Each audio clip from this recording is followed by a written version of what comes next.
ഇന്ന് നമ്മുടെ സ്പെഷ്യൽ ഡിഷൊന്നുമല്ല. ഇഡ്ഡലി ബാക്കി വന്നാൽ എന്താണ്, എല്ലാവരും ഒന്നെങ്കിൽ പശുവെള്ളത്തിൽ കളയും, അല്ലെങ്കിൽ കഷ്ടപ്പെട്ട് എങ്ങനെയും കഴിക്കും. രാവിലത്തെ കടി ആരും വൈകുന്നേരത്തേക്ക് കഴിക്കാൻ ഭയങ്കര മടിയാണ്. അപ്പോൾ വിചാരിച്ചു അതൊന്ന് പൊരിച്ചാൽ എങ്ങനെ ഉണ്ടാവും, നന്നായിരിക്കുമോ എന്ന്. അപ്പോൾ സംഭവം സക്സസ്സായി. പൊരിച്ച് കഴിഞ്ഞതിന് ശേഷം എല്ലാവർക്കും പെട്ടെന്ന് കഴിച്ച് തീർത്തുകയും ചെയ്തു. അപ്പം നിങ്ങളായിട്ടത് ഷെയർ ചെയ്യാമല്ലോ എന്ന് വിചാരിച്ചിട്ടാണ് ഇന്നത്തെ വീഡിയോ. ഇന്നാണെങ്കിൽ അമ്മ ഇഡ്ഡലിയാണ് ഉണ്ടാക്കിയത്.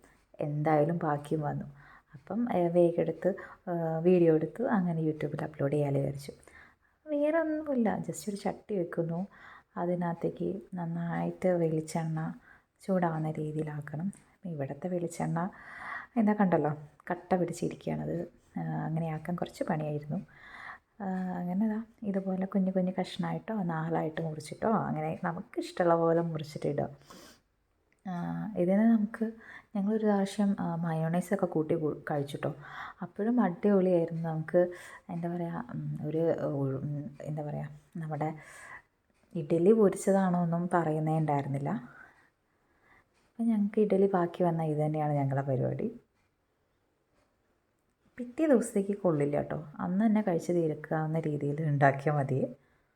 പിറ്റേ ദിവസം ആകുമ്പോഴേക്കും അതൊന്ന് ഡ്രൈ ആയി നമുക്ക് ഒരു സുഖം തോന്നില്ല. ഇതിനകത്തേക്ക് ഞങ്ങൾ ചമ്മന്തിയാണ് ഉണ്ടാക്കിയിരുന്നത്. രാവിലത്തെ ചമ്മന്തി ഉണ്ടായിരുന്നു.